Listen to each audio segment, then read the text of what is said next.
Fix Roblox friends list not loading. Hello everyone, welcome to this channel. I'm Emily and I'm here to help you out today. So without any delay, let's get started. So first of all, make sure that you have a latest version of the Roblox application on your device. So just go to the Play Store application and search for Roblox application over here. So as you can see, there's no option of update available over here. It just has the option of play, which means that I have the latest version of the application on my device.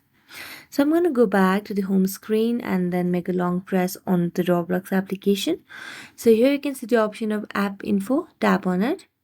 As you tap on app info, you'll be led to a new page where you can see the option of clear data at the bottom right corner of the screen. So tap on clear cache and then OK, and if it's possible you can delete all data as well. Then go to the app permission and make sure to toggle on all the required options over here. After that, go back to the Roblox and your problem and your issue with Roblox friends list not loading might be fixed. So thank you so much for watching this video. See you next time.